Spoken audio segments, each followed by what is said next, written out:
The widow loved him in silence for 20 years, until he returned and gave her a family and a home. Before we begin this beautiful period romance story, tell me in the comments where you're listening from. I love knowing where you're joining me from. The wind pressed hard against the small stone cottage on the hill, carrying the grey scent of coal and cold. Inside, Mary Collins stitched by the dim light of a single lamp, her fingers moving with quiet precision over a worn piece of fabric. The sound of the needle filled the silence.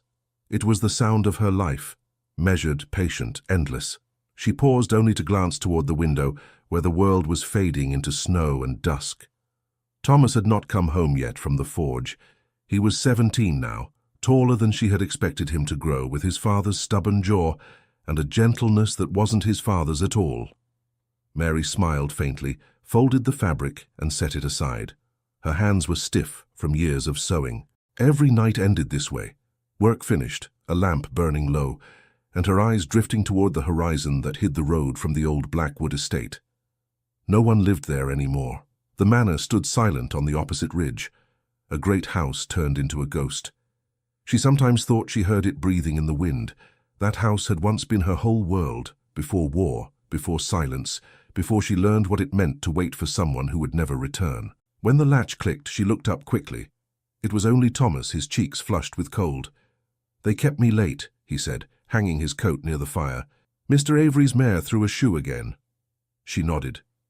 "You should eat." He sat, wolfed down the stew she'd kept warm, and talked about the forge, the horses, and the blacksmith's bad temper. She listened, answering softly, her eyes on his face. He had no idea how much of her heart was built around him, how many years of sorrow had turned into his laughter. When he went to bed, the house fell quiet again. Outside, the wind rose. Mary added wood to the fire and sat near it, sewing once more. Her thoughts wandered, as they always did, back to the memory that had shaped everything. A young man on a horse, promising, "I'll come back for you, Mary. Wait for me." She had been 19. The world had been full of light then. A sudden knock made her jump. It came again, firm, uneven. No one ever came this far up the hill at night. She stood, the needle still between her fingers, and looked toward the door. For a heartbeat, she thought it must be Thomas forgetting something, but the voice that followed was not his. "Please," it said, rough and low. "I need shelter." Her breath caught. She hesitated, then opened the door halfway. The wind burst in, carrying snow and the figure of a man hunched against it. He looked enormous in the doorway, a traveler wrapped in a torn coat, his boots heavy with mud. "I'm sorry," he murmured. "The road. There was a storm coming. I saw the light." Mary stepped back. "Come in then, quickly." He entered, dripping melted snow onto the floor. When he pushed back his hood, she saw a face marked by years, deep lines, tired eyes, a faint scar along his jaw. But beneath the weariness, there was something hauntingly familiar. She stared, trying to place him, but memory was cruel. It reached for what it feared to find. He looked around the small room. "You live alone?" "My son and I," she said quietly. "You'll have to make do with simple comfort. The fire is small, but it's warm. Warm is enough." She poured him tea, watching his trembling hands wrap around the cup. His clothes were travel-worn, but not poor. The way he carried himself, upright even in exhaustion, spoke of a man raised to command, not to beg. After a long silence, he said, "It's strange, I remember this valley, the sound of the wind here, it hasn't changed." Mary froze. "You know Yorkshire, then?" He nodded.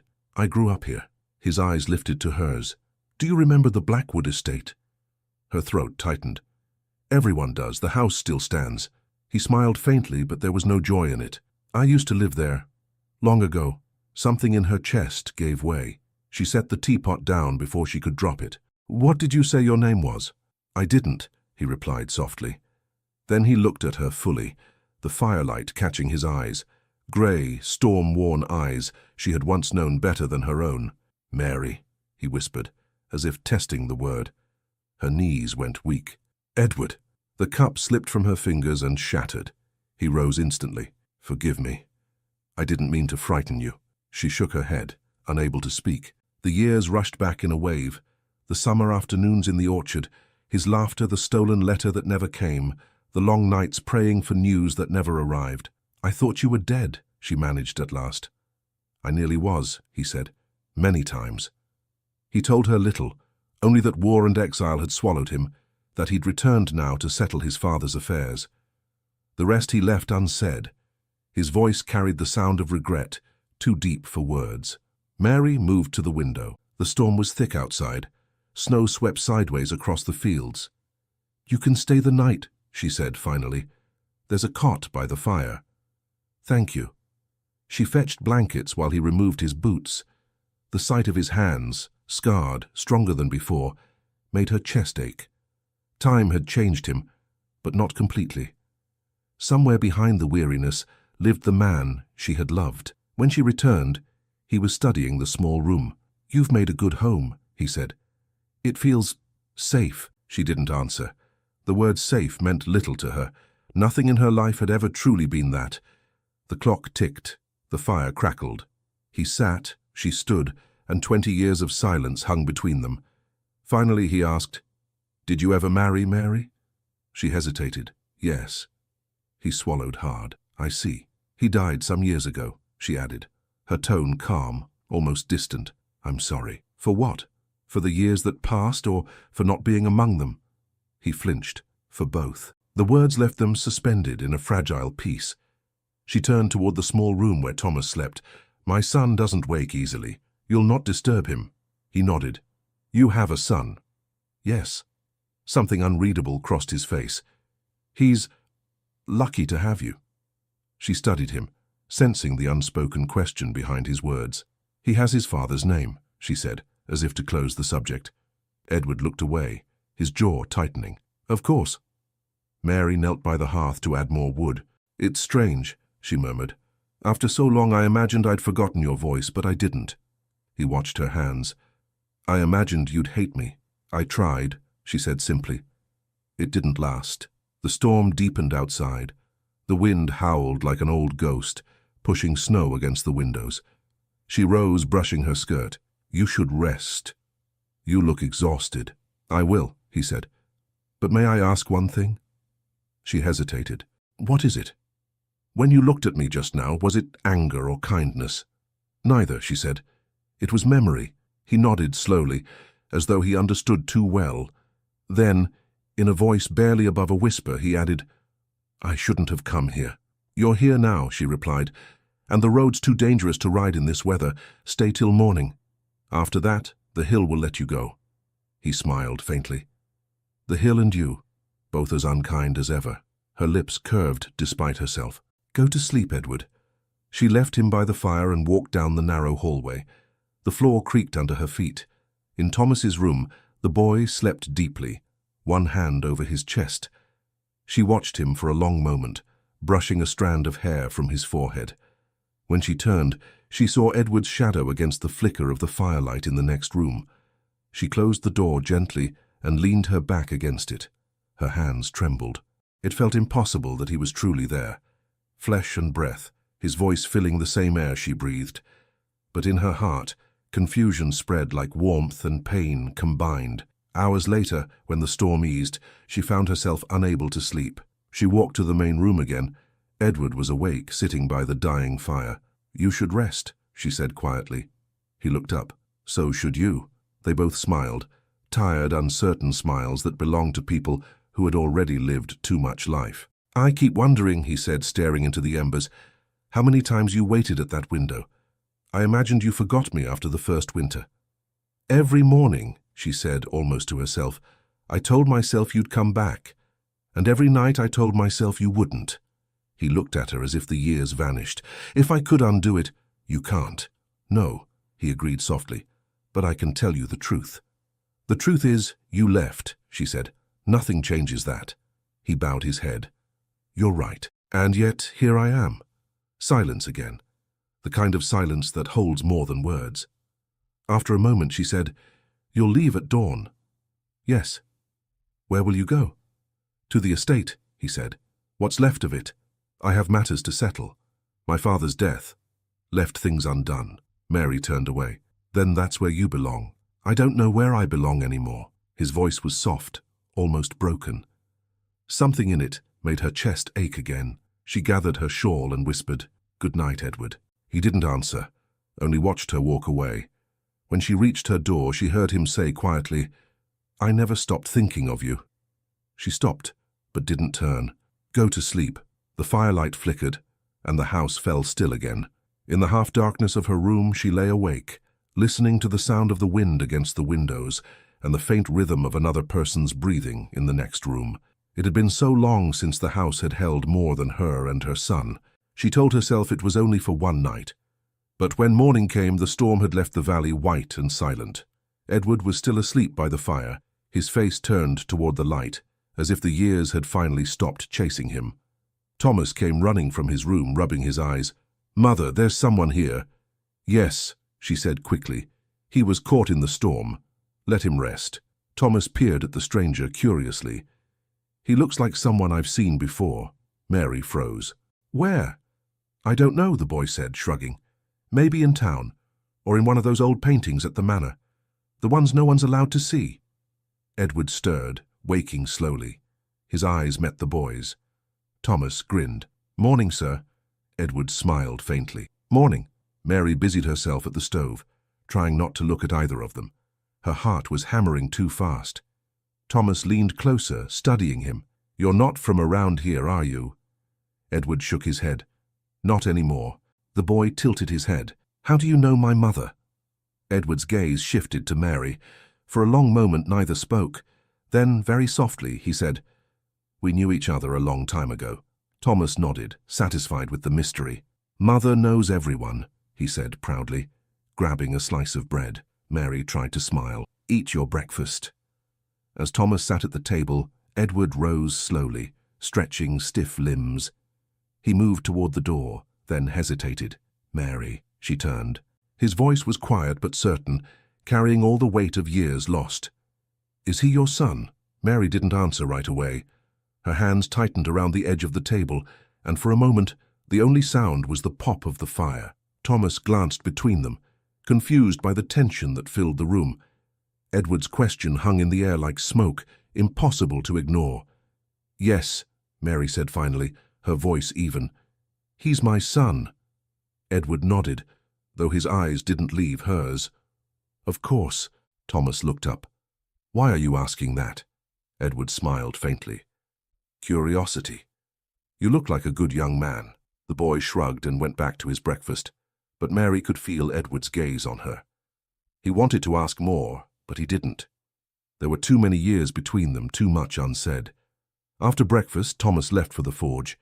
As soon as the door closed, Edward spoke quietly. "He's not like the man you married, is he?" Mary stiffened. "You remember too much for someone who's been gone 20 years. "I remember everything," he said. "I remember the day you told me you'd never love anyone else, and I remember the letter I sent you, promising to return." Her voice was sharp. "You promised many things." He winced. "My father stopped the letters. I wrote again and again. He made sure you'd never receive them. I didn't know until much later." Mary folded her arms. "And when you found out? Did you come back?" "I couldn't," he said. "He sent me to the colonies. I was under his command until the end." She looked at him with disbelief. "And now you expect me to believe that after all this time?" "No," he said quietly. "I expect nothing. I came here to see for myself what remained." Mary turned away, staring out the window where snow still covered the hills. "What remains?" she repeated softly. "Only what you left behind." Edward stepped closer but didn't touch her. "You think I don't see how much I've lost? How much you've lost?" "I don't need your pity, Edward." "It's not pity, it's guilt." She faced him then, her eyes hard. "Then live with it. You earned it." For a moment, neither spoke. Then Edward sighed and moved toward the fire. "The war changes a man. I thought of this place every night, of you, of what I'd ruined. But you—" He stopped, shaking his head. "You've built something stronger than I ever could have given you." Mary ignored the ache his words stirred. "You said you came to settle your father's affairs. What kind of affairs bring you to my door?" "There are few who still remember me," he said. "Fewer who'd open their doors. I needed somewhere to start." "This is no place to start," she replied. "It's a place to finish what's already ended." He smiled faintly. "You still talk like that." "Quietly. but every word cuts. She picked up her sewing to hide her trembling hands. "You're welcome to the fire, but don't mistake kindness for forgiveness. I wouldn't dare." The day passed in silence. Edward helped chop wood without being asked. He moved carefully as if afraid to take up too much space.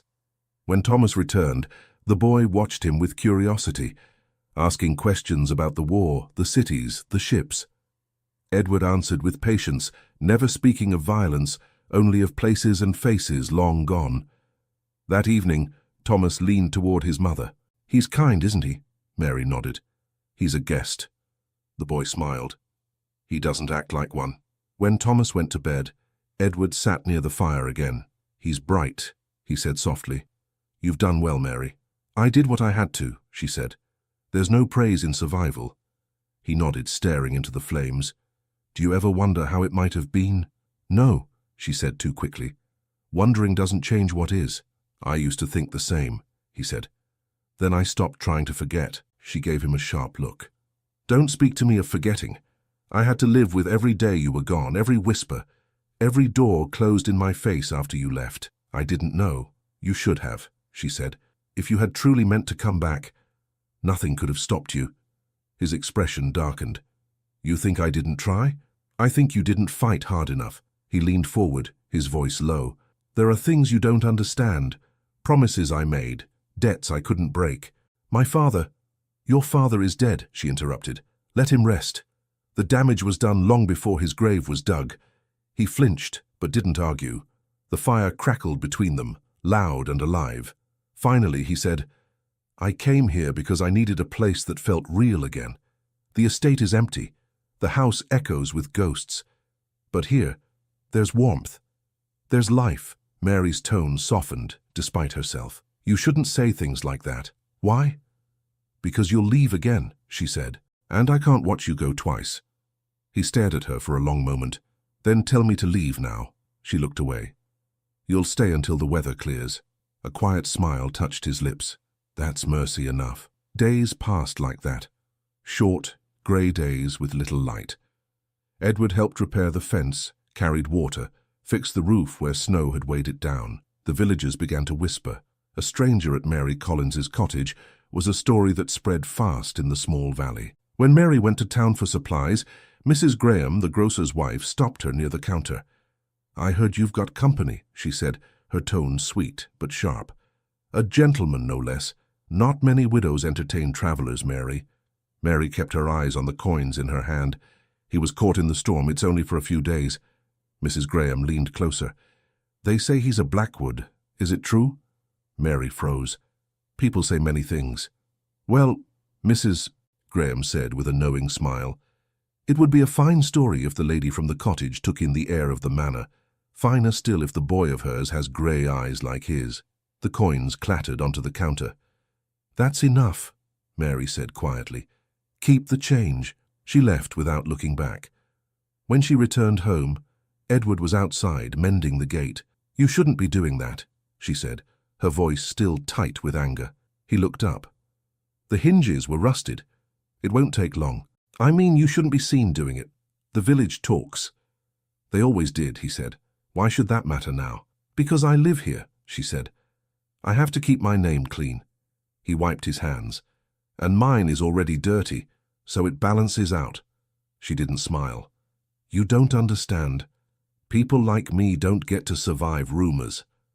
Edward walked closer. "Then let them talk.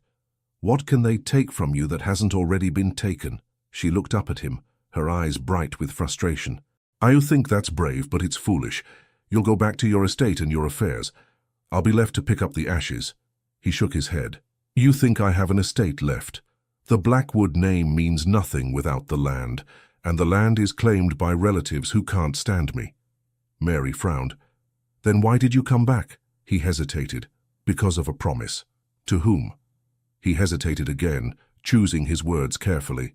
"My father, before he died. There's something I must do to claim what remains. I can't explain yet." "Then don't," she said coldly. "I've had enough of your family's promises."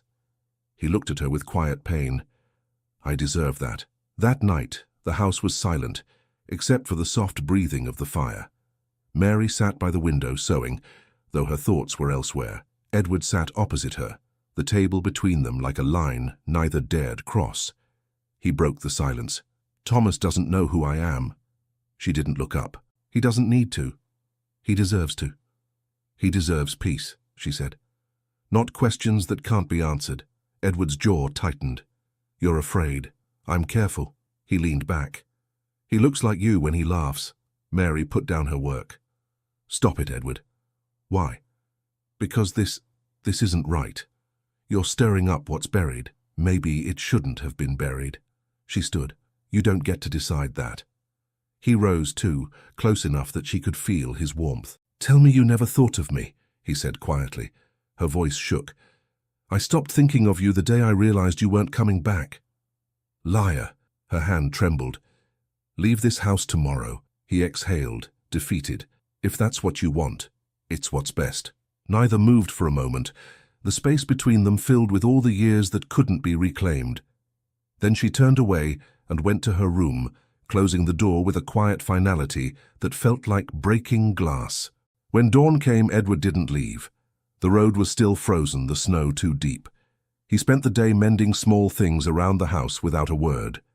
Mary didn't stop him, but she didn't thank him either. That evening, Thomas came home early, his face red from the cold. "Mother, there's talk in the village," he said. "They say a lord is staying here. Is it true?" Mary looked at Edward, then back at her son. "He's just a traveller." Thomas frowned. "But people say he's a Blackwood." Edward's expression didn't change. "They're right," he said softly. "Edward Blackwood." The boy's eyes widened. "From the big house? The one up the valley?" "The same," Edward said. Thomas looked between them, puzzled. "Did you know each other before?" Mary said nothing. Edward smiled sadly. "A long time ago." Thomas grinned. "Then it's good you're friends again." Mary turned away quickly, her voice quiet. "Go wash up for supper." When the boy left, Edward spoke in a low voice. "He's clever. He'll start asking questions.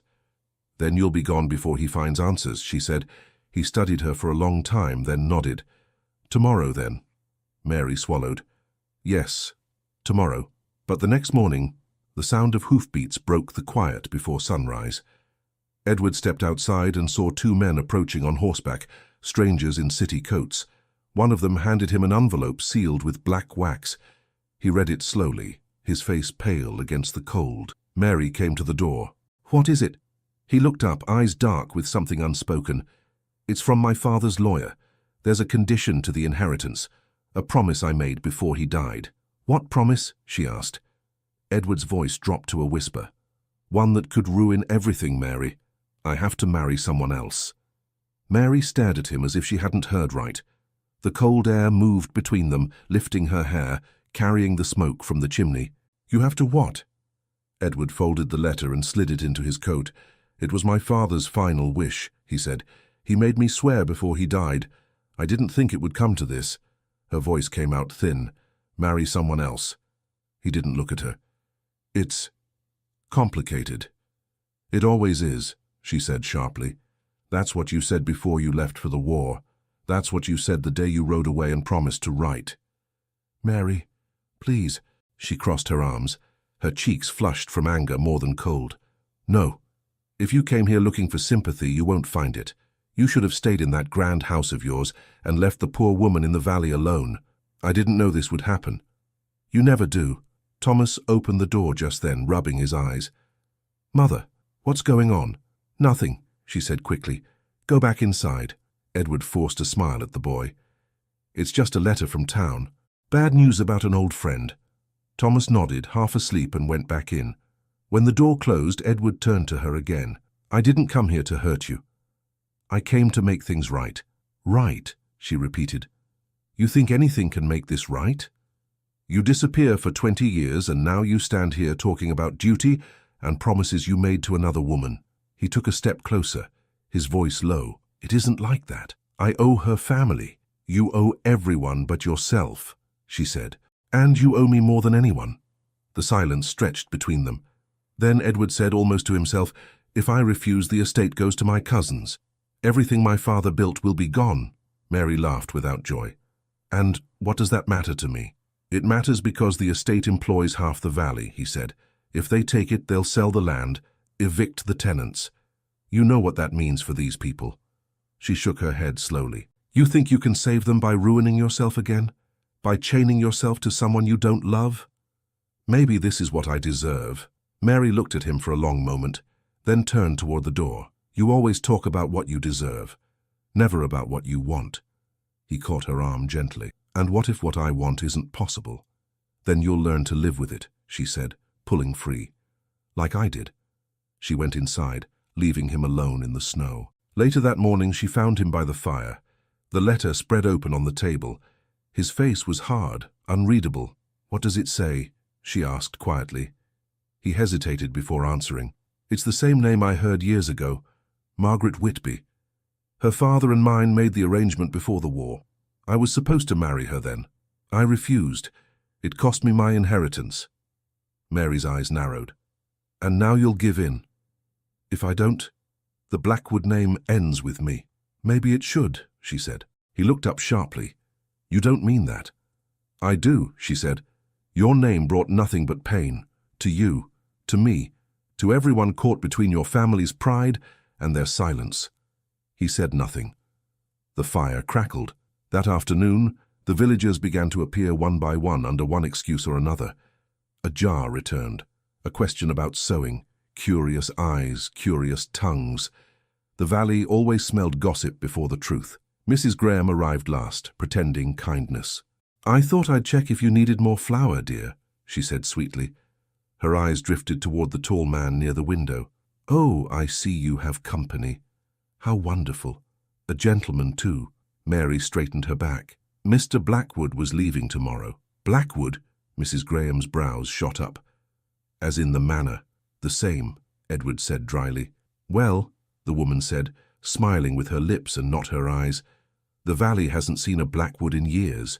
Some say the estate's cursed now. Maybe it needs a woman's touch to clean it up. Her gaze flicked toward Mary. Though I suppose you're too busy here. Mary forced a polite smile. Indeed. When Mrs. Graham left, Edward said, They'll talk. They already do, Mary replied. That evening, Thomas lingered by the fire. Mother, he said, Mr. Blackwood said he used to live up the valley. Does that mean he's rich? Edward smiled. Not as much as I used to be. Thomas grinned. I like him, Mother. He's not like the men in town. He listens. Mary's heart twisted. He'll be leaving soon. The boy frowned. Why? It's nicer when he's here. Edward met Mary's eyes over the boy's head. Because sometimes grown-ups have things they must do, Thomas, even if they don't want to. Edward's voice softened. Especially then. When Thomas went to bed, Mary spoke quietly. Don't fill his head with promises.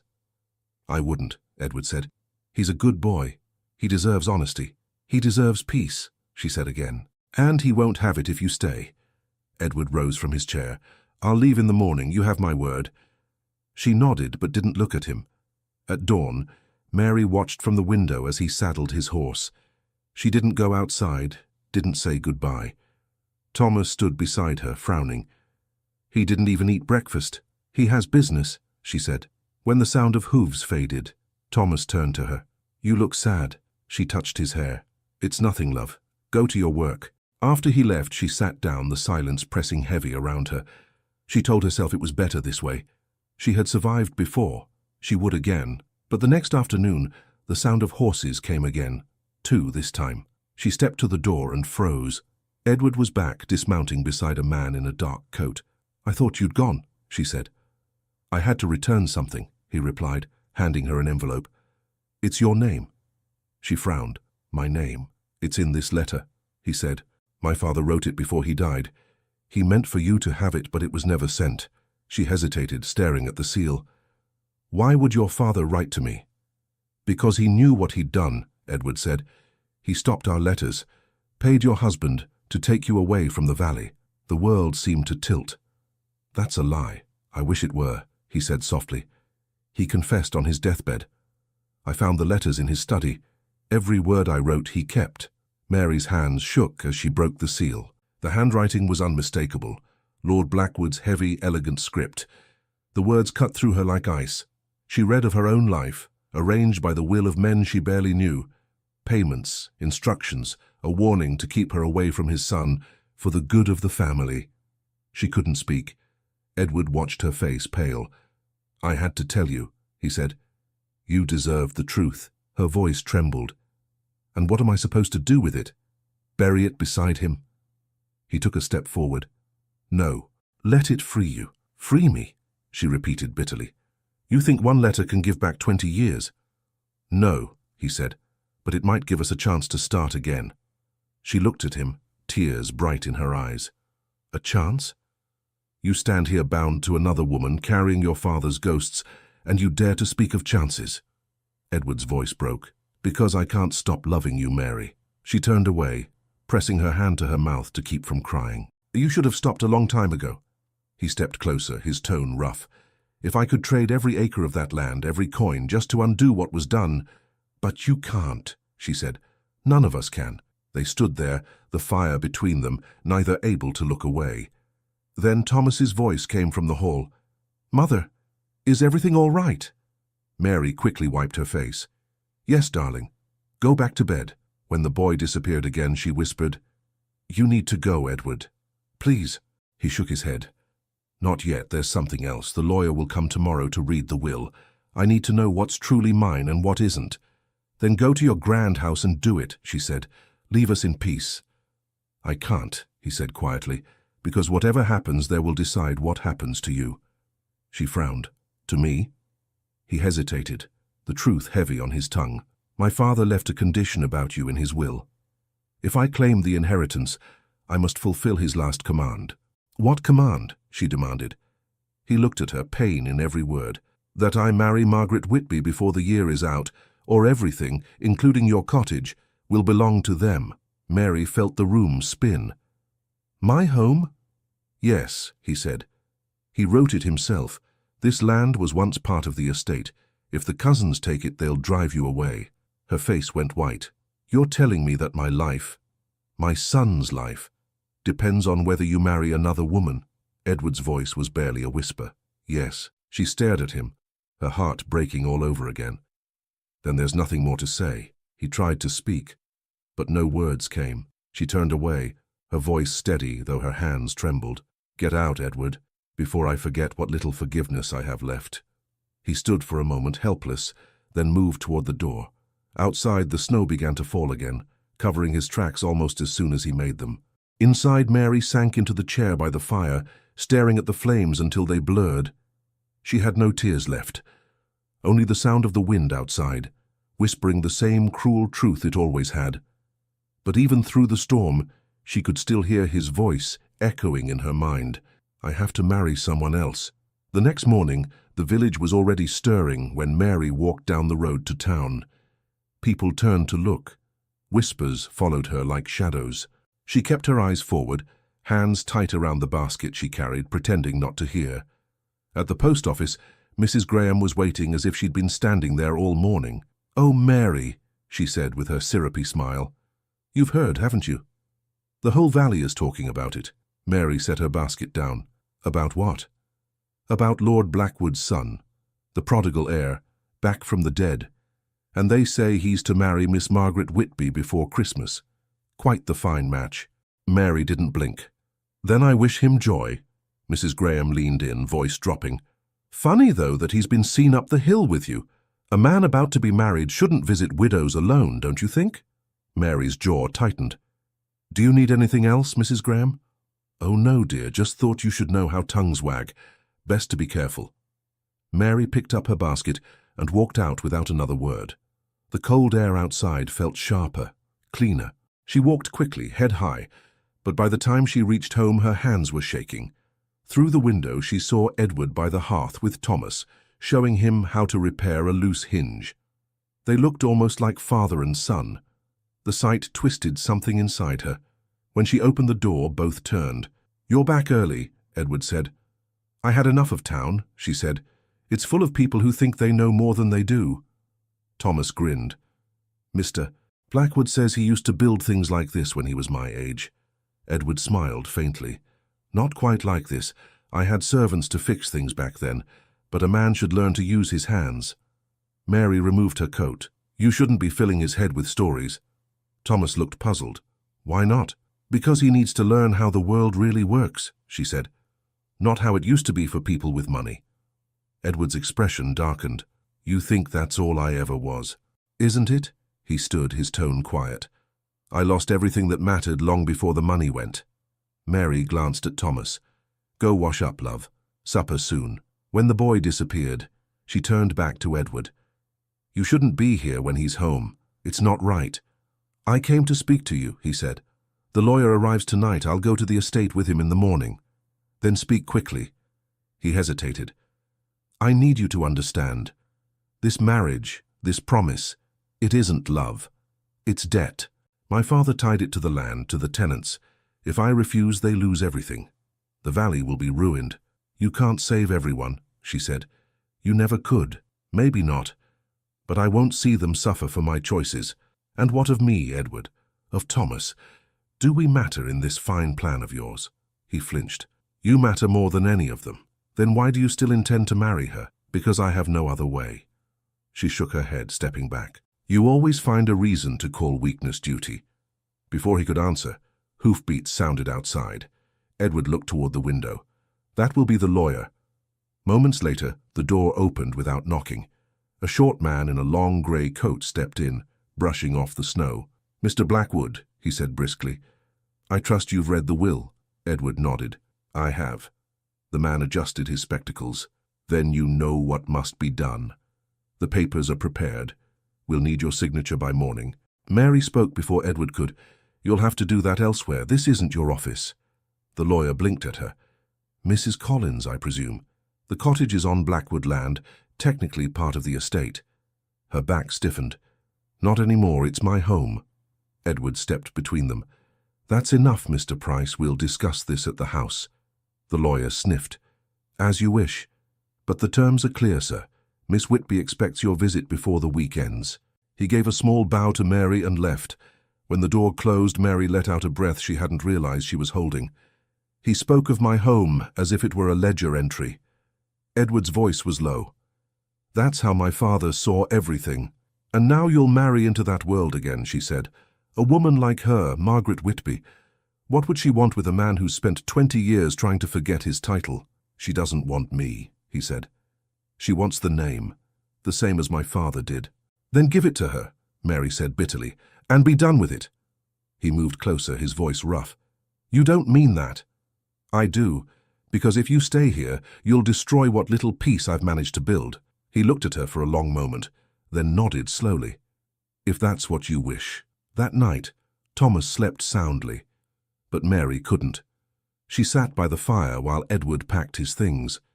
Neither spoke for a long time. Finally he said, Do you remember the orchard behind the manor? The day you said yes to me under that apple tree? She kept her eyes on the fire. That girl is long gone, Edward. I remember the look on your face when I promised to come back. You believed me. I was a fool. He stepped closer. If I could stay, I would. But the moment I sign those papers, it's over. Everything I once owned will be secure, and I'll be trapped again. She rose, her voice barely above a whisper. Then don't sign them. He met her eyes. And lose the valley. Lose me instead, is that it? He didn't answer. She shook her head. I can't do this again. I won't wait another 20 years. He reached out, but she stepped back. Don't, she said. You've already taken enough from me. Edward's shoulders sagged. I never meant to. Intentions don't matter, she said. Go. He stood there, breathing hard, then nodded once. If I go now, I might reach the manor before midnight. The lawyer can stay there until morning. Do what you must. He hesitated at the door. Mary, don't say goodbye, she interrupted. It never means what it should. He gave her a look filled with everything he couldn't say, and stepped into the night. When the door closed, Mary sank into the chair, covering her face with her hands. The house was silent, except for the ticking clock and the wind outside. She stayed there until the lamp burned low, half hoping he would return, half dreading that he might. The next morning, the valley woke to another rumor. The heir of the Blackwood estate had been seen at the Whitby house, dining with Margaret herself. The servants whispered that the wedding date was already being discussed. Mary tried to ignore it. She buried herself in her work, sewing until her fingers bled. 3 days later, she was delivering a mended coat in town when she heard the sound of hooves behind her. She turned and saw a carriage gleaming black against the slush. A woman stepped out, her fur-lined cloak brushing the ground. "Mrs. Collins, I presume," said the woman, her voice cool and elegant. Mary recognized her instantly. Margaret Whitby. "Miss Whitby," Mary said, bowing her head slightly. "What brings you to this side of the valley?" Margaret smiled without warmth. "Curiosity, and perhaps in clarity. You see, I met with Mr. Blackwood yesterday. He spoke your name." Mary's heart thudded once. "Did he?" "He did," Margaret said, studying her. "He told me you were an old friend, but his tone, well, it wasn't quite the tone of friendship. I can't control what others imagine." Margaret's smile sharpened. "No, but you can avoid feeding the gossip. A woman in your position should be careful. The valley is small, and people talk." Mary met her eyes. "I've lived with their talk for 20 years. It can't hurt me now." "Perhaps," Margaret said, "but it can hurt him. Edward is a man of honor. Even if he's forgotten how to behave like one, he'll keep his promise. You should help him do that." Mary's voice stayed calm. "He doesn't need my help to make his choices." Margaret stepped closer. "Oh, but he does, because if he doesn't fulfill that promise, the estate will fall apart. And if that happens, your little cottage, your peace, your son's future, all of it will vanish. You see, Mrs. Collins, the world isn't kind to women who cling to ghosts." The words hit like a slap, but Mary didn't flinch. "Then you'll have your husband, Miss Whitby. I have no wish to keep him." Margaret gave a small, satisfied nod. "Good. I'm glad we understand each other." She turned toward the carriage, then paused. "He speaks of you often. I wonder if he realizes that pity and love can sound so much alike." Mary didn't answer. She watched the carriage roll away until it vanished into the grey mist. That evening, Thomas came home late. His cheeks were red, his eyes bright. "Mother, you'll never believe who I saw, Mr. Blackwood. He was at the Whitby place. They say he's to marry her soon." Mary forced a smile. "That's good news, isn't it?" Thomas frowned. "He didn't look happy." "Not everyone marries for happiness," she said. "But he told me once that a man should follow his heart." She looked at him gently. "Then maybe he's learned that hearts don't always get to choose." The boy nodded, though he didn't understand. When he went to bed, Mary stood by the window, staring out at the dark valley. She told herself it didn't matter anymore. Whatever bond had tied her to Edward Blackwood was gone. But deep inside, she knew that wasn't true. Hours later, long after she'd doused the lamp, the faint echo of hooves reached her ears again. She sat up, heart pounding. Then came the knock at the door. She hesitated before opening it. Edward stood there, soaked with rain, his eyes wild with exhaustion and despair. "Mary," he said hoarsely, "I can't marry her." Rain poured off his coat in rivulets, pooling on the stone threshold. Mary stood frozen, holding the door half open. "You shouldn't be here," she said quietly. "I had to come." Edward's voice was rough, half broken. "I couldn't do it." "You mean you couldn't marry her?" He nodded once. "I tried to sign the papers, to do what was expected. But every word felt like betrayal." "You made a promise," she said. "You said it yourself, and I've made too many already. Promises to men who are gone, to ghosts who don't care what becomes of me. Or you. You think defying them will change anything? They'll strip you of everything. The land, the house. Let them have it," he said, stepping closer. "What use is land without a heart to return to?" Mary's hand tightened on the door. "You should leave before someone sees you." "Let them see," he said. "I'm done hiding." She stared at him, her voice shaking. "You'll ruin what's left of your name." He gave a tired laugh. "That name ruined us long before tonight." She opened her mouth to argue, but something in his eyes stopped her. He looked like a man who had been fighting too long, carrying a burden that finally broke him. "Please," he said, "just let me in." She hesitated, then stepped aside. Edward crossed the threshold, dripping water on the floor. The room felt smaller with him in it, the air charged and trembling. He took off his coat and hung it by the fire without asking. Mary watched him. "Does she know you're gone?" "She will by morning," he said. "Margaret doesn't love me. She never did." She wants what the Blackwood name can buy her. And what do you want? He looked at her steadily. You. That's never changed. She turned away, heart pounding. Don't say things you'll regret when daylight comes. I've regretted every day I didn't say them. You're still bound to her, Mary said. By law, by honor, by everything that ever mattered to men like you. Honor, he said bitterly. My father used that word when he destroyed our letters. When he paid your husband to marry you and disappear. Tell me, where was honor then? She flinched. Stop. No, he said. I'm done pretending. He took 20 years from us. I won't give him another day. Edward. He stepped closer, his voice low. You can send me away if you must, but I'm not leaving because of them. I'll leave only if you tell me you don't feel what I feel. Mary's breath caught. The words hung in the air between them, heavy as thunder. She wanted to deny it, to end it before it began again, but she couldn't speak. When she finally found her voice, it came out as a whisper. You don't know what you're asking. I do, he said. I'm asking for one truth, nothing more. She looked up at him, eyes glistening. The truth is, I never stopped loving you. He closed his eyes for a moment, like a man struck by both pain and relief. Then that's enough. She shook her head. No, it isn't. Love doesn't feed a boy. It doesn't stop gossip or keep a roof over our heads. I'll work, he said. I'll find a way. I'm not the Lord's son anymore. I don't care about titles or estates. You don't know what a life like that means, she said. Poverty is a different kind of war. I've fought worse, he replied. Mary turned from him and sank into a chair, covering her face. You're mad. Maybe, he said softly, but I'd rather be mad with you than sane without you. The rain outside softened into a steady rhythm. For a long time neither spoke. Then a knock startled them both. Mary rose quickly. No one can see you here. Edward moved toward the door, but she stopped him. Hide in the back room. He hesitated. Mary, go! He slipped into the small bedroom just as the door opened. Margaret Whitby stood on the threshold, rain beading on her fine cloak. Mrs. Collins, she said, her tone cold. I see I was right. Mary steadied herself. Miss Whitby, it's late.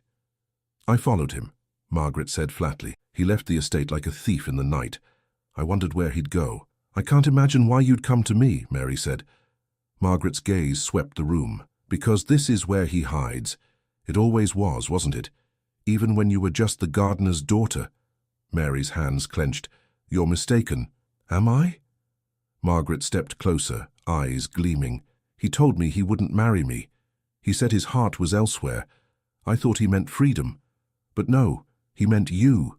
Mary met her gaze without flinching. If he said that, then you have your answer. Oh, I have it, Margaret said. And so will the rest of Yorkshire by morning. The villagers already whisper about you. Imagine what they'll say when they learn you've taken the heir of Blackwood into your bed. Mary's face went white. You'll spread lies. I won't have to, Margaret said. You've given them the truth to twist. She turned toward the door, but Mary caught her arm. You don't have to do this. He's not yours to keep, and he never was. Margaret pulled free, her voice sharp. And what are you then, his salvation, his second chance? Don't flatter yourself. He'll ruin you like he ruins everything he touches. Mary's voice trembled but held firm. Leave my house. Margaret's eyes flicked toward the back room. Tell him this. I'll see him broken before I let him shame me. The estate, the land, his name, they'll all be mine. And when the papers are signed, he'll have nothing left but regret. She slammed the door behind her and disappeared into the rain. Mary stood trembling, the echo of the door still vibrating through the cottage. Edward stepped from the shadows. She followed me, he said. I didn't think— No, Mary interrupted. You never do. She won't keep quiet, he said. She'll make sure the valley turns on you. It already has, Mary said. But I won't let you destroy what's left of my life. He took a step forward. You think I came here to ruin you? I think you came because you don't know how to stop, she said. You bring storms wherever you go, Edward. He stopped, breathing hard. Then tell me what to do. Leave, she whispered. Before everything burns again. He stared at her for a long moment. Then he nodded slowly. If that's what you want, it's what's right. He looked around the small room, his eyes softening. It feels like home, he said quietly. More than that empty manor ever did. Mary turned away, unable to answer. I'll go by morning, he said. You have my word. She said nothing. He walked to the door, opened it slightly, and paused. "If I can't give you a future," he said, "I can at least give you peace. Peace comes when people stop making promises," she said. He managed a faint smile. "Then I'll make none." When he left, the rain swallowed him whole. Mary sank into the chair again, staring at the dying fire. She wanted to cry but couldn't. Thomas came out of his room, rubbing his eyes. "Mother, who was that shouting?" "No one," she said quickly. "Go back to bed." He hesitated. "Was it him?" She didn't answer. The boy frowned. "I heard another voice. A woman's." "She was lost," Mary said. "It's nothing for you to worry about." Thomas studied her, sensing the lie. "You're crying." "I'm tired," she said softly. "That's all." He stepped closer and hugged her. "I like him, Mother. I don't care what people say." Mary froze. "What do people say?" "That you and Mr. Blackwood used to be sweethearts." Her breath caught. "Who told you that?" "Mrs. Graham said it in town. Everyone heard. They laughed." Mary closed her eyes. "Go to bed, Thomas." When he was gone, she sat in silence for a long time. The fire burned down to embers. Outside, the storm eased into mist, and somewhere down the valley, a bell rang faintly from the manor. Edward was gone.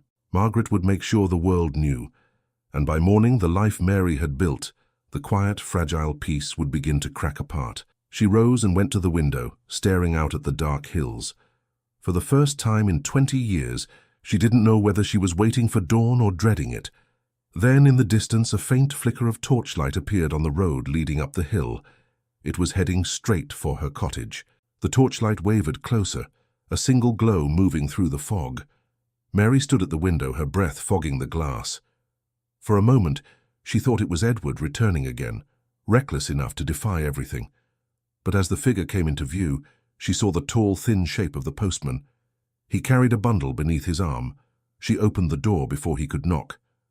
"Mrs. Collins," he said, tipping his cap. "Letter for you. Came down from the manor at dawn." Mary hesitated. "From whom?" "Couldn't say," he replied. "Only that it bears the Blackwood seal." Her heart sank.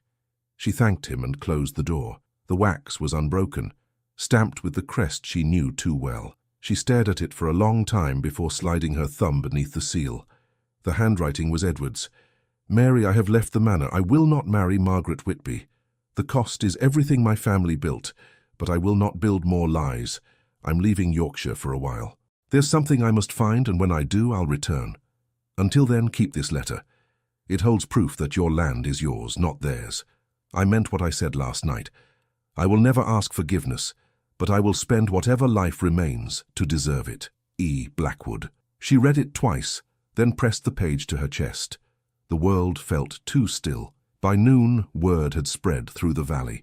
Mrs. Graham came to her door with false sympathy and eager eyes. "Have you heard? The wedding's off. Miss Whitby left the estate this morning in a fury. They say she's gone to London."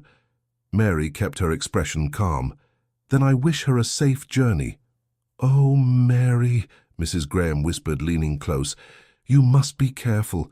People are saying things again. They think Mr. Blackwood left because of you." Mary's jaw tightened. "People will think what they please. I have work to do." She closed the door firmly and leaned against it, heart racing. For days the valley buzzed with talk about the cancelled wedding, the estate in chaos, the heir who had vanished. Thomas heard every word in town and brought them home, trying to make sense of it all. "Why does everyone care who he marries?" he asked one evening. "Because they have nothing better to do," Mary said. "But it's not fair. They don't know him." She sighed. "They don't need to. People like him are stories before they're men." Thomas frowned. "You talk about him like you know him better than anyone." Mary looked at her son, startled by his tone. "He's a man from my past, that's all. Then why do you look out the window every night?" She turned away, hiding her face. "Go to bed, Thomas." He hesitated, then went quietly up the narrow stairs. The days grew shorter. Winter deepened. Edward did not return. Then one morning, a messenger from the manor arrived with a sealed parcel. Inside were papers, legal documents transferring ownership of the cottage and surrounding land to Mary Collins, signed by Edward Blackwood. She sat at the table staring at the signature, unable to breathe. Beneath the papers was a folded note in Edward's hand. "Keep what's yours.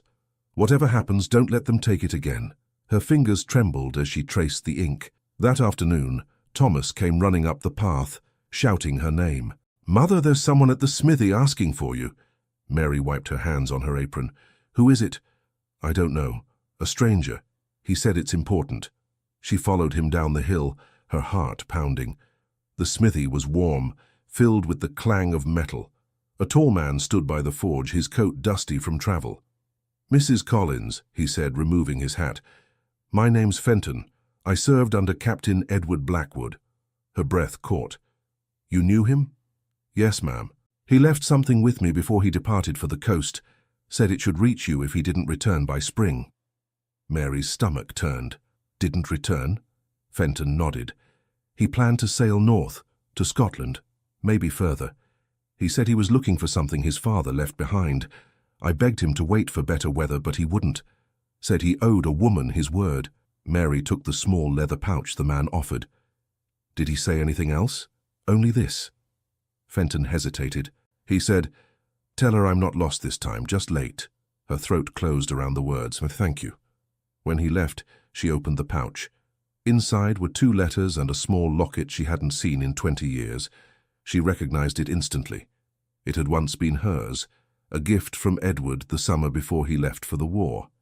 Inside, the tiny portrait of her younger self stared back, smiling, untouched by time. Thomas peered over her shoulder. "Who gave you that?" She closed her hand around it. "Someone I used to know." He studied her. "You still love him?" She didn't answer. Snow came heavy that week. The cottage was cut off for days. Mary kept herself busy with mending and chores, but the silence pressed on her. Every creak of the wind sounded like footsteps, every shadow like a promise unkept. Then one morning the knock came. It wasn't hesitant this time. It was firm, deliberate. Mary opened the door to find the lawyer, Mr. Price, standing there, hat in hand. His eyes were sharp behind his spectacles. "Mrs. Collins," he said briskly, "you've received documents that do not belong to you." Her spine stiffened. "They were delivered legally." "Not lawfully," he said. "Mr. Blackwood's estate remains unsettled. Until his whereabouts are confirmed, the property is not his to grant." "Then let him come and say so himself," Mary said. Mr. Price smiled thinly. "That may be difficult. No one knows where he is. Then I suggest you find him before making claims on my home." He stepped closer. "Careful, Mrs. Collins, the law favors the living and those who can afford it." Mary met his gaze steadily. "So does truth." His smile faltered. "You always were bold for a woman of your station." "Get off my land," she said. He tipped his hat. "You'll regret this. When the estate passes to Miss Whitby, she'll see to it that your name disappears from every record." Mary's heart pounded, but she didn't flinch. "Then she'll have to fight me first." He left, muttering under his breath, and the sound of his horse faded into the wind. That night, Thomas found her sitting by the fire, the legal papers clutched in her lap. "Mother," he said softly, "is it true they can take the house?" "Not while I breathe," she said. He nodded solemnly. "Then I'll help you fight." Her hand brushed his hair. "You shouldn't have to fight my battles, Thomas. They're ours now," he said simply. She smiled faintly. "How you sound like him." "Mr. Blackwood?" "Yes." The boy hesitated. "Do you think he'll come back?" She looked at the window, where snowflakes drifted in the dark. "If he can, he will." Weeks passed. Winter began to fade, and the valley thawed under a reluctant sun. But no word came from Edward. One afternoon, while Mary fetched water from the well, she saw 2 riders approaching. One she recognized, Mr. Price again. The other was unfamiliar, a young man in a navy coat carrying a leather satchel. Mr. Price dismounted. "Mrs. Collins, you leave me no choice. The estate must be transferred. You have no proof of ownership beyond a forged signature." Mary's heart raced. Forged? Mr. Blackwood's signature was not witnessed. It holds no weight. The property returns to the manor. Thomas ran out of the house. "Now, you can't take our home." "Mind your tone, boy," Mr. Price said sharply. "You've no say in these matters." Mary stepped between them. "This land is mine. Signed or not, he gave it to me." The young man with the satchel cleared his throat. "Sir, if I may, this document," he said, pulling out a folded paper, came through the London registry this morning. It bears Captain Edward Blackwood's mark and seal, confirmed by naval authorities. Mr. Price blinked. That's impossible. It's not, the young man said. It states that Captain Blackwood has settled all debts and relinquished the estate to local stewardship. Furthermore, he confirms Mrs. Collins' ownership of the Valley Cottage. Mary's knees nearly gave way. He's alive? The young man nodded. Alive, yes, though recovering.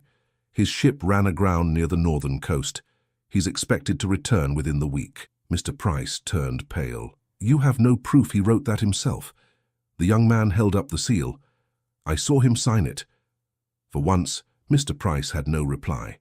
He mounted his horse, face tight, and rode off without another word. Mary stood in the cold, her hands trembling. Thomas looked up at her. He's coming back. She swallowed hard. He's alive. That night she built a fire bright enough to drive away the last of winter. For the first time in months, she let herself imagine the sound of his voice, the look in his eyes.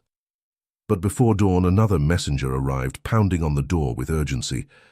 Mrs. Collins, he said breathlessly, there's news from the coast. Captain Blackwood's ship. He didn't make it to London. Mary's heart stopped. What do you mean? The man looked down. There was a storm. They found wreckage along the northern cliffs this morning. She gripped the doorframe to keep from falling. No, you're mistaken. I'm sorry, ma'am. They said his belongings washed ashore. No survivors were seen. Her vision blurred. No. The man left quietly, his boots crunching on the frost. Mary closed the door and stood in the silence. The crackle of the fire, the only sound. She pressed the locket in her hand until it hurt, whispering to the empty room. You promised you'd come back. Then, from outside, over the wind and the dying fire, came a faint sound, the distant rhythm of hooves on the frozen road. The hooves grew louder, echoing through the valley like a heartbeat. Mary stood frozen by the door, unable to move. Thomas came running down the stairs, half-dressed, his hair tousled. Mother, did you hear that? She could only nod. The sound stopped outside the gate. Then came the knock. Mary opened the door slowly. A man stood there, soaked to the bone, his coat torn, his face pale but unmistakably alive. Edward. He leaned against the doorframe, breathless. I told you I'd come back, he said weakly, and then he nearly collapsed. Mary caught him before he fell, shouting for Thomas. Together they brought him to the fire, his boots leaving trails of mud across the floor. Thomas stared at him wide-eyed. He's alive. Edward managed a faint smile. So it seems. Mary knelt beside him. You were dead. Almost, he said. The ship broke apart on the rocks. I swam until I couldn't anymore. Fishermen found me north of Whitby. Took me weeks to get back. She shook her head in disbelief. You shouldn't have tried. I made you a promise, he said simply, and this time I kept it. Thomas fetched blankets while Mary tended to him. His hands were cold as stone, his skin marked with bruises and salt. When she pressed a cup of broth to his lips, he drank slowly, never taking his eyes off her. You shouldn't be here, she said softly. If the lawyer or Miss Whitby finds out— She's gone, he interrupted. Margaret's gone to London for good. She took her pride with her. Mary frowned. And the estate? Lost. Sold to the cousins. I have nothing now, Mary. Nothing but what I gave you. She shook her head. You didn't have to lose everything. I didn't lose it, he said.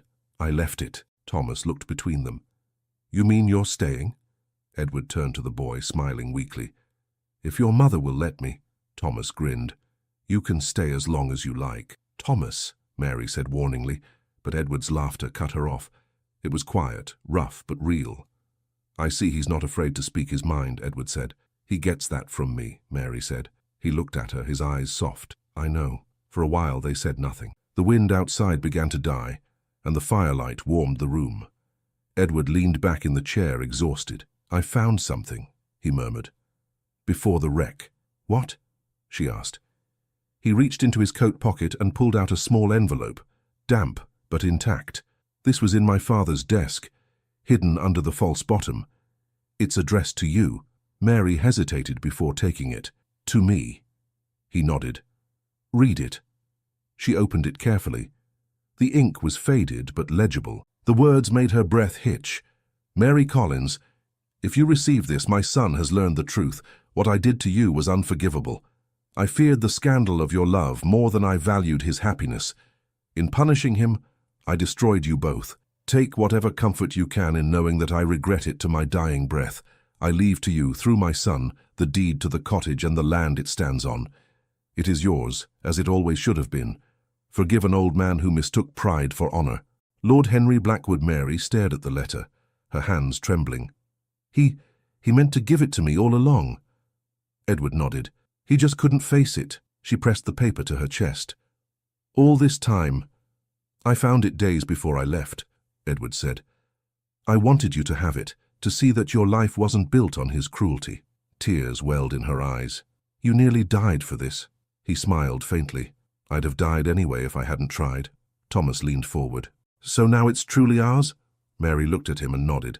"Yes, it's ours." The boy grinned. "Then no one can make us leave again."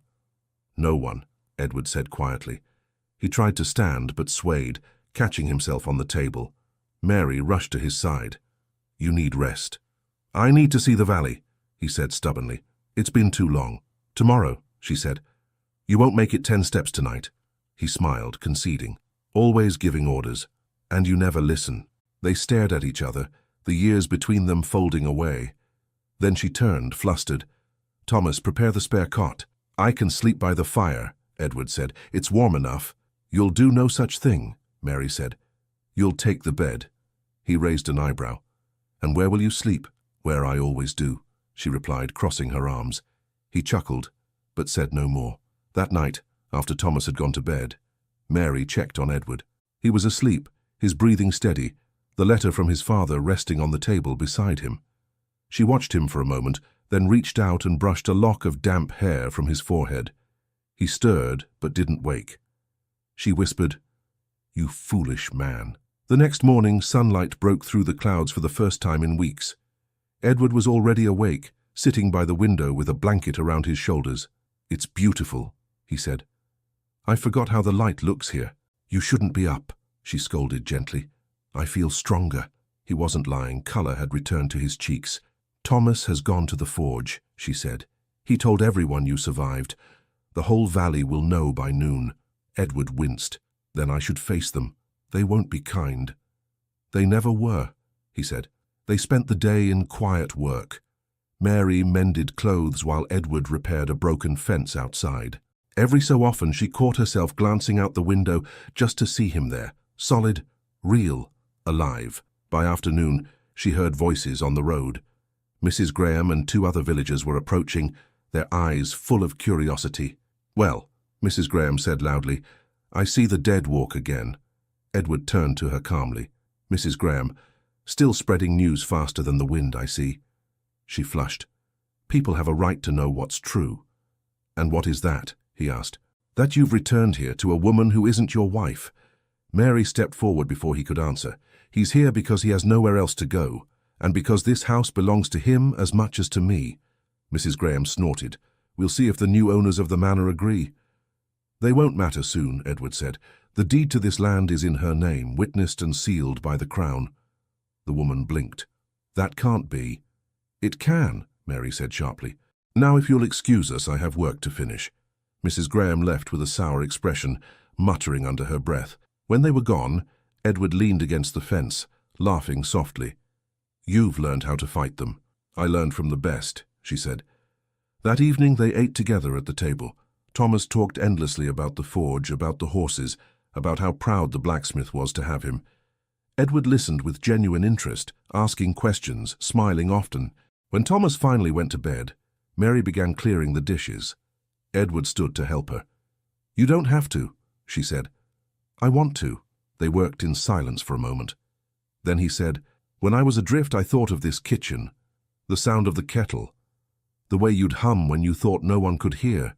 She stopped, her hands trembling slightly. "That was a long time ago, not long enough for me to forget." "Edward, please." He stepped closer. "You can pretend all you like, Mary, but we both know what's still between us." She turned away. "I don't know what you mean." "Yes, you do." His voice was quiet, but she could feel it in her bones. The space between them felt charged again, fragile and dangerous. "Don't," she whispered. "Not when everything's finally still." "I can't stop caring," he said, "even if you tell me to." Her eyes filled with tears. "And what happens then? The valley will never forgive us. You know what they'll say." "Let them talk," he said. "We've lived through worse." She shook her head. "You don't understand what it's like to be the woman they whisper about." "I do," he said softly, "because I've been the man they curse." She stared at him, speechless. He took a slow breath. "If I leave tomorrow, it won't be because of fear. It'll be because you tell me to. So tell me now, Mary. Should I go?" Her voice broke. "I don't know anymore." He reached out, fingers brushing hers, gentle, hesitant. "Then I'll stay until you do." Neither moved for a long moment. The fire crackled between them. Then outside, the sharp sound of wheels on gravel broke the silence. Mary turned toward the window. A carriage was pulling up the hill, lanterns flickering against the dusk. Edward's expression hardened. "That's not a villager." Mary's stomach tightened. Who would come this late? He stepped to the window and saw the crest on the carriage door, the Whitby seal gleaming in the light. His voice dropped to a whisper. "It's Margaret." The carriage door opened before Mary could speak. Margaret Whitby stepped out, her boots sinking slightly into the damp soil. She was dressed perfectly as always, though her cheeks were flushed from the cold and fury. Behind her, a footman held an umbrella, but she brushed him away and walked straight toward the door. Edward opened it first. "You shouldn't be here, Margaret."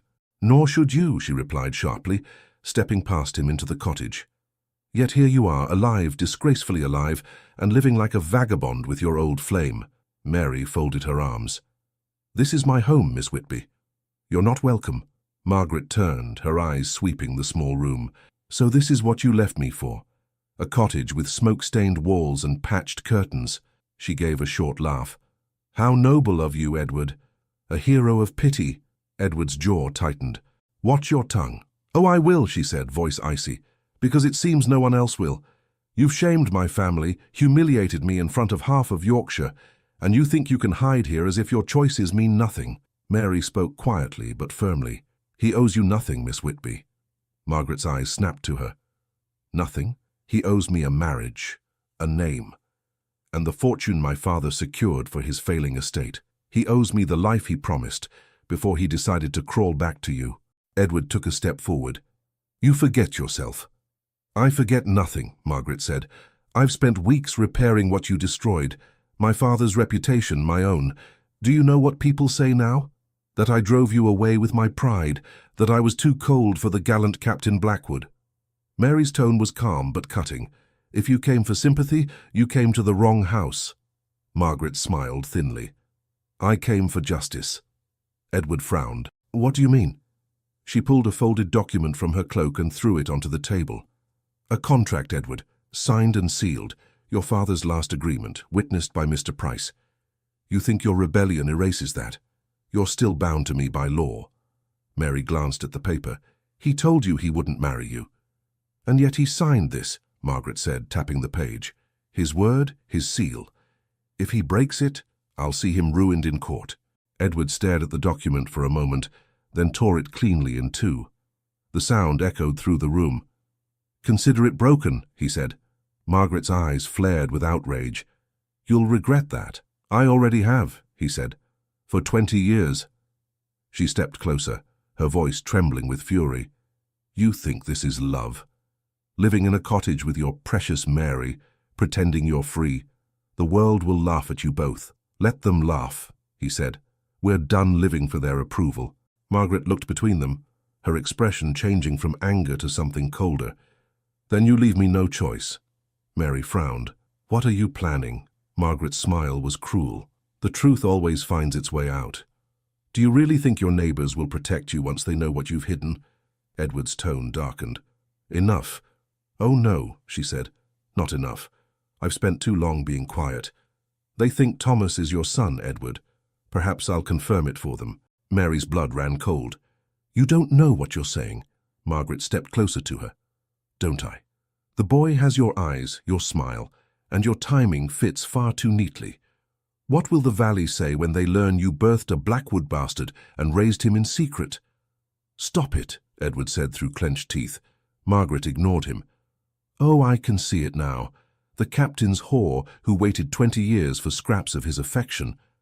How proud you must be, Mary Collins. Mary slapped her.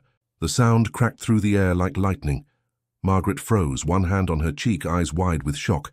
Then, very slowly, she smiled. You've just given me more than gossip. You've given me cause. Edward stepped between them. You've said enough. Get out, before I forget I was raised a gentleman. Margaret drew herself up. You'll hear from my solicitor. I've heard from enough of them for one lifetime, he said. Go. She turned toward the door, her voice cutting as she left. This isn't over, Edward.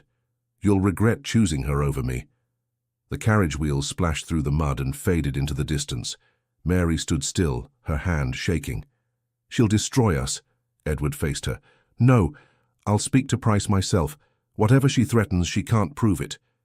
She doesn't need proof, Mary said bitterly. The Valley will believe her. They'll believe what I tell them. They'll believe the story they prefer, she said. A woman ruined, a man misled. It's how they survive, by feeding on the fall of others. Edward took her shoulders gently. Then let them choke on it. We've lived under their judgment long enough. Mary looked up at him, torn between fear and something fierce rising inside her.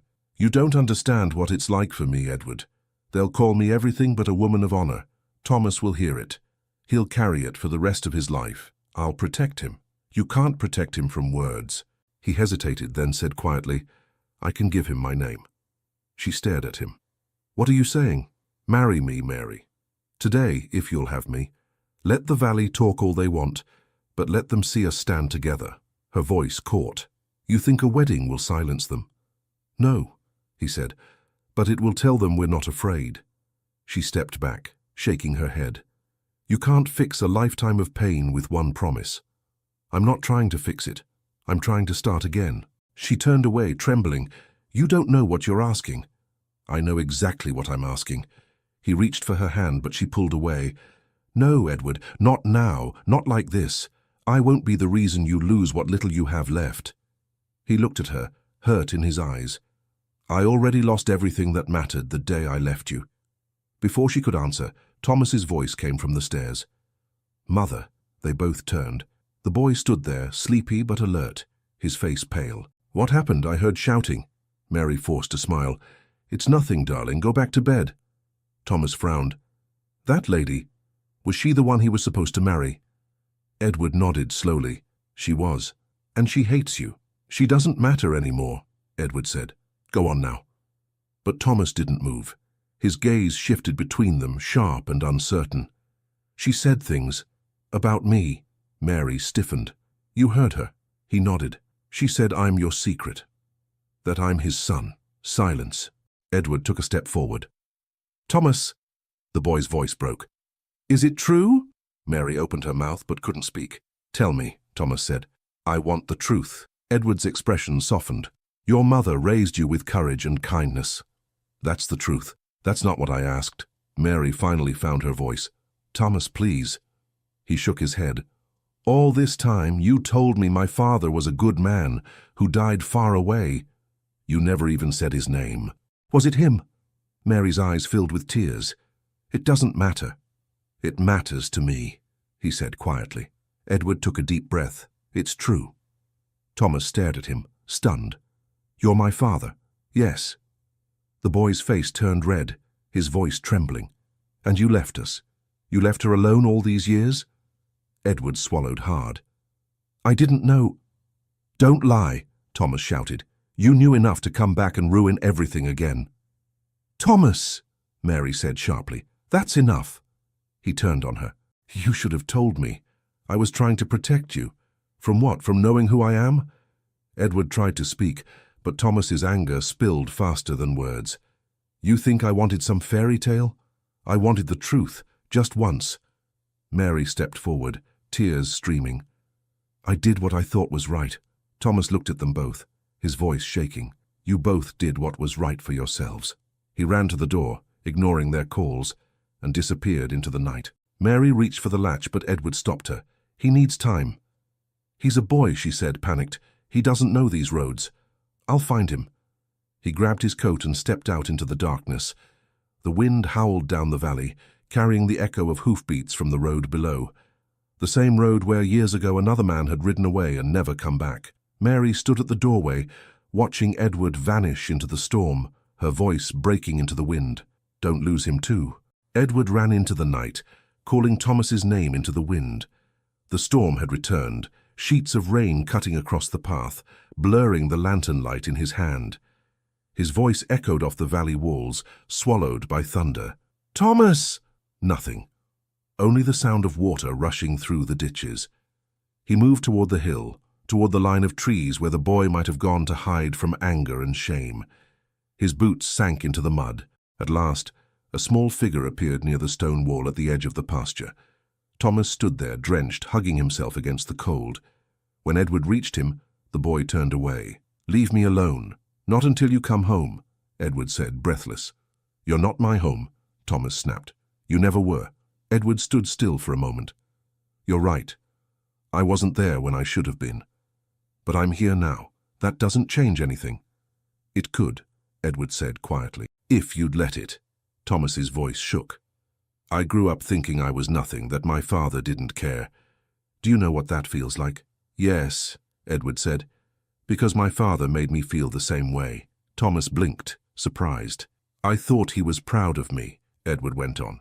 "Then I learned he was ashamed. He sent me away to erase a mistake. But that mistake was love, Thomas. The kind that doesn't disappear, no matter how long it's buried." Thomas looked down. "You still left her." "I did," Edward said, "and I'll regret it every day I live. But I swear to you I never knew about you. If I had, I would have fought heaven and earth to be by your side." The boy's shoulders trembled. "Your mother gave up everything for you," Edward said. "She faced the gossip, the hunger, the loneliness, all so you'd never know how cruel this world can be. If you hate anyone, hate me, not her." Thomas's anger cracked, leaving only confusion. "I don't hate her. I just don't understand." Edward put a hand on his shoulder. "Neither did I for a long time, but life doesn't always give you time to understand. Sometimes it just asks you to forgive." Thomas looked at him, his expression caught between tears and disbelief. "You really didn't know?" Edward shook his head. "Not until the first time I saw you.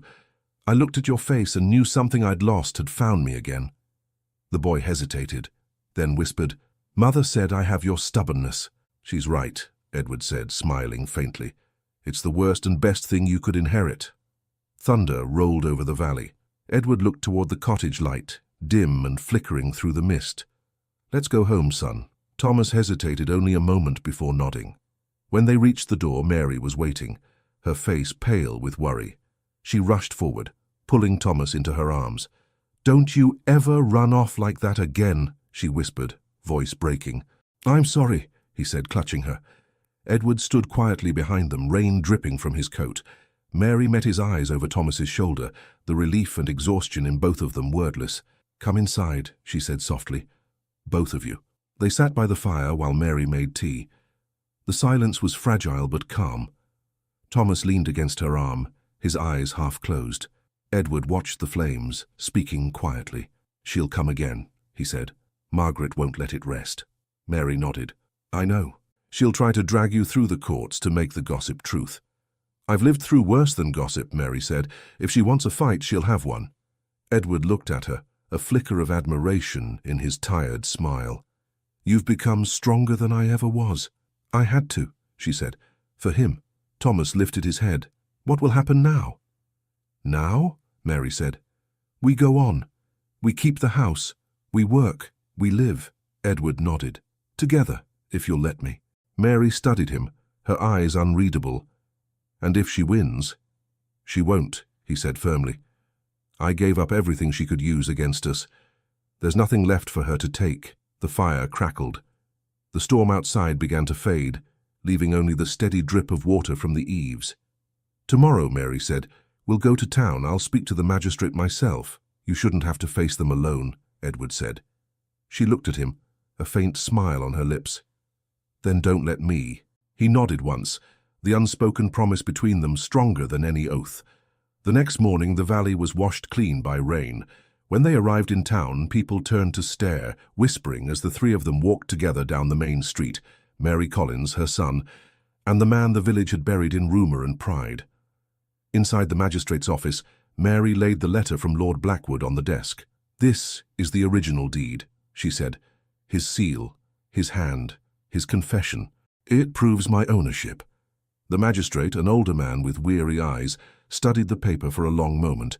"This will do," he said finally. "The land's yours, Mrs. Collins. No one can claim otherwise." Edward exhaled, relief plain on his face. The magistrate glanced between them. "And Captain Blackwood," he said, "you've made enemies in this valley, but I've seen worse men than you find redemption. If you mean to stay, do it honestly." "I intend to," Edward said. Outside, the sky was breaking into sunlight. Thomas grinned for the first time in days. "Does that mean we've won?" Mary smiled faintly. "It means we've stopped running." They returned to the cottage as the afternoon warmed. Edward fixed the fence, Thomas chopped wood, and Mary hung clothes to dry. For the first time in years, the house felt whole. As dusk settled, they sat outside watching the last light fade over the valley. Edward turned to Mary. "He's a good boy. He's his father's son," she said quietly. He looked at her, guilt flickering behind his smile. "He deserves better than me. He deserves the truth," she said. "And now he has it." Thomas came running up the hill, waving a folded letter. "A messenger from town gave this to me." Mary took it, frowning at the seal. It wasn't from the manor. The crest was unfamiliar. She opened it, eyes scanning quickly. "What is it?" Edward asked. She handed it to him. "It's from Mr. Price," Edward read aloud, his voice tight. "Miss Whitby has withdrawn all claims to the estate and departed for London permanently. She instructs her solicitor to end all legal disputes. She won't return." Thomas grinned. "Then it's really over." Edward lowered the paper slowly. "Or she's plotting something else." Mary touched his arm. "Let her go, Edward. Some battles aren't worth fighting twice." He nodded, folding the letter. "Then it's over." That night, the air was still. Thomas fell asleep early, and Mary sat by the fire mending one of his shirts. Edward joined her quietly. "Tomorrow," he said, "I'll go to the village. Find work. Something honest." She glanced up. "You? Work?" He smiled. "I'm a fair hand with tools now, and someone's got to earn his place in this house." She met his gaze. "You don't have to prove anything to me." "I do," he said softly. "Not to win you, but to deserve you." Mary set the shirt aside. "You already do." He looked at her for a long moment, the firelight soft on his face. "Mary," he said quietly, "I don't know what comes next, but whatever it is, I want it with you." She held his gaze, her voice barely above a whisper. "Then stay." "I will." The silence between them was peaceful for once.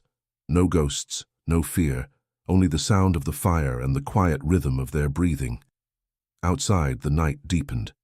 The valley, long haunted by secrets, finally lay still. By morning, the first birds sang again, and sunlight spilled over the hills. Mary woke to the scent of bread baking and the faint sound of laughter from outside. Edward and Thomas were building something in the yard, a new gate, sturdy and straight. She stood at the doorway watching them. Thomas called out, "Mother, look, he actually knows what he's doing." Edward grinned. "Don't let her doubt me, boy." Mary laughed softly. "I'll believe it when it doesn't fall apart." For the first time in years, her laughter felt easy. Later, as the sun climbed higher, Edward walked to her side. "He's growing fast. He's happy," she said. "He should be." Edward's voice grew thoughtful. "He'll have choices we never did. And maybe one day he'll forgive the past completely." Mary nodded. "We all have to, don't we?" He looked at her, a faint smile in his eyes. "Maybe forgiveness is all that's left to learn." She turned toward him, their hands brushing briefly. "And love?" He hesitated, his voice low. "That too." They stood in silence side by side, watching the sun move across the valley, the same valley that had witnessed their youth, their mistakes, their long years apart. And though nothing was said, both knew that the waiting was finally over. Then, just as the afternoon settled into peace, a figure appeared on the road below, riding hard, carrying something that glinted in the sun. Mary shaded her eyes. "Who is that?" Edward squinted. "A messenger, I think." The rider slowed, raising a hand. "Captain Blackwood," he shouted. "Orders from London, urgent!" Edward frowned, stepping forward as the rider dismounted. The man pulled a sealed envelope from his coat, marked with the government crest. Edward broke the seal, scanning the page quickly. His face went still. Mary felt the world tighten again. "What is it?" Edward looked up at her, eyes shadowed. "It's a summons." "A summons?" He nodded slowly. "They're reinstating me. The Navy. They're calling me back." Edward read the letter twice, his face hardening with every line. The seal from London gleamed red against the paper, a cruel reminder of the world that kept calling him away. Mary stood motionless, her hands clenched. "What does it say?" she asked quietly. He looked up, his voice low. "It's an order. They're reinstating me. They want me back to lead a training fleet on the southern coast. They say it's not optional." Thomas came running from the barn. "What's happening?" Mary tried to keep her voice steady. "They want him to return to the Navy." Thomas froze. "They can't take him. He's done enough." Edward folded the letter slowly. "Apparently not." Mary's throat tightened. "And if you refuse?" He met her eyes. "They'll take my freedom, everything I just rebuilt. But if I go, I'll lose you again." The silence stretched between them, heavy and fragile. Thomas stepped forward. "Then don't go." Edward smiled faintly. If only it were that simple. He turned toward the hills, the wind tugging at his coat. Mary followed him outside. The valley glowed gold in the late afternoon light, the same hills that had once witnessed their goodbyes. 20 years ago," Edward said, "I left because I was ordered to. I thought duty was the same as honor. I thought love could wait." Mary's voice trembled. "And now I know better." He looked at her. "But I also know that a man can't outrun his name forever." She reached for his hand. "Maybe he doesn't have to. Maybe he just needs someone to remind him what it's worth." He smiled, but sadness lingered behind it. "You always make it sound so easy." "It's not," she said. "But neither is losing you again." He exhaled, his shoulders heavy. "They'll expect me in Portsmouth within the week. If I don't go, they'll send soldiers." "Then go," she said suddenly. He turned to her, shocked. "What?" "Go, but come back." "Mary." "No," she said firmly. "I won't watch you run from your past again. If you have to face it, do it. But this time you'll come home to something worth returning to." He took her face in his hands, searching her eyes. "You still believe in that?" "I do." He kissed her forehead, his voice breaking. "You give me too much faith." She smiled faintly. "Someone has to." Thomas approached quietly, holding something behind his back. "Here," he said, handing Edward a small wooden carving shaped like a ship. "I made it. So you won't forget us." Edward's throat tightened. "I could never forget you, son." The boy looked at him, eyes fierce and proud. "Then promise you'll come back." Edward rested a hand on his shoulder. "I swear it." Mary nodded. "Then you'd better keep that promise this time." He smiled through the ache. "You have my word." The next days passed in a blur. Edward repaired what he could around the cottage, making small excuses to stay longer. Mary pretended not to notice, but every hammer strike, every glance carried the weight of goodbye. On the final morning, the valley was still. Mary stood in the doorway as Edward fastened his coat. His horse waited by the gate. "You don't have to come all the way," he said softly. "I will," she said. "I did once before. I'll do it again." Thomas followed them down the road, quiet but resolute. When they reached the bend that opened toward the main road, Edward stopped. "This is where I left you last time," he said. Mary nodded. "Then we'll make it mean something different today." He took her hands. "If I don't return, you will. But if—" "Don't say it." He smiled sadly. "You never did like unfinished promises." She reached up and kissed him. It was slow and certain, a kiss that carried everything they had survived. Years of silence, grief, longing, and forgiveness. When she pulled back, she whispered, "Now go, before I change my mind." He swung into the saddle, looking down at her. Tell Thomas." She cut him off. "You can tell him yourself when you're home." He nodded once, his jaw set, and rode away. Mary stood watching until he disappeared over the ridge. The wind carried the faint echo of hooves, then silence. Days turned into weeks. Letters arrived. short, careful notes written in Edward's firm hand. He spoke of the sea, the men under his command, and his plans to finish his duty quickly. Each letter ended the same way. Hold on to the light. I'm coming home. Winter turned to spring. The valley thawed. The cottage grew full again with life. Thomas's laughter, Mary's quiet songs, the hum of work and waiting. But each sunset left her eyes on the horizon. Then one clear morning a rider appeared on the road. Mary's heart leapt and faltered all at once. She ran to the gate, her apron still in her hands. The man dismounted, smiling, holding out an envelope. Message for Mrs. Collins. Her fingers shook as she took it. She opened it slowly, afraid of what she might find. Mary, the sea is behind me. The work is done. I'll be home before nightfall. Keep the lamp burning. E. She read it twice, tears blurring the ink. Then she turned toward Thomas, who had come running from the yard. He's coming home, Thomas grinned. I'll light the lamp. By sunset, the whole valley seemed to glow. The cottage windows flickered warm against the gathering dusk. Mary stood outside, her shawl pulled tight, her heart racing with every sound on the road. Finally she heard it, the steady rhythm of hooves. She ran forward as the figure appeared at the crest of the hill.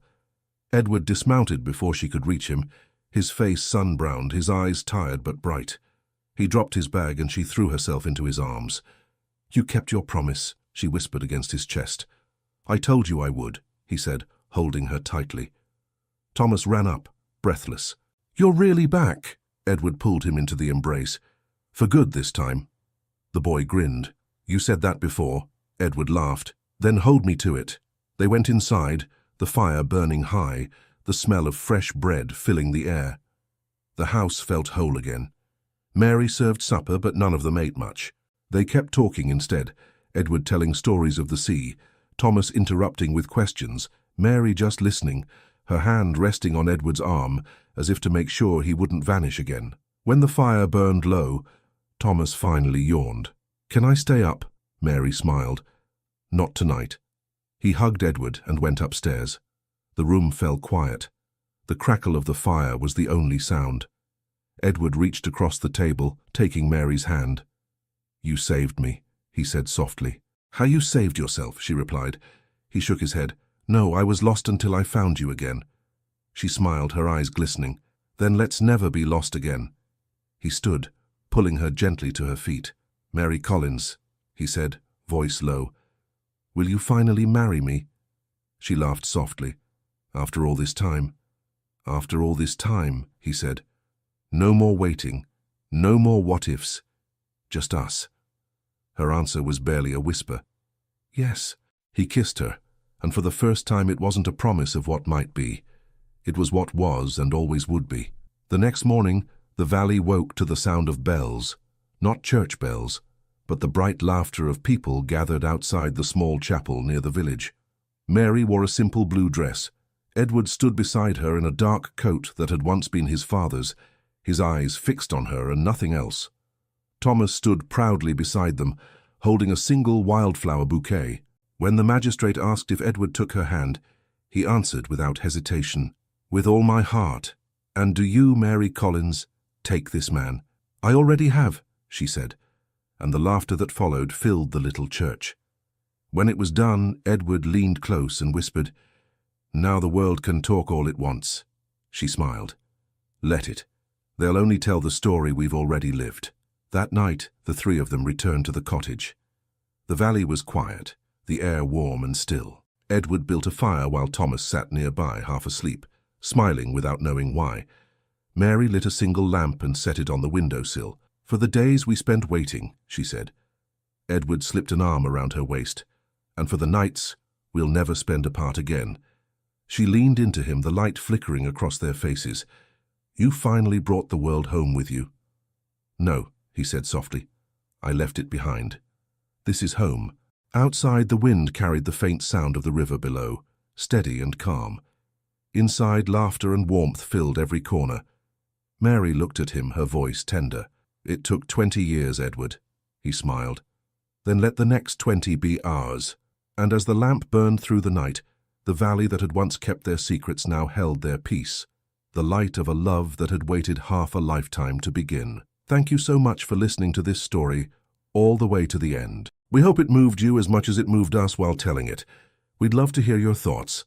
Leave us a comment telling us where you're listening from and what you liked the most. Rate this story from 0 to 10.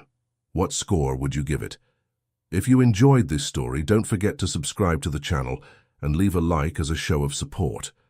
That really motivates us to keep creating and sharing more stories full of emotion and life lessons. And before we go, we want to remind you that an exciting and heartwarming story recommendation will appear on the final screen. If you'd like to enjoy it, just click on the video. Thank you once again for being here, and we'll see you in the next story.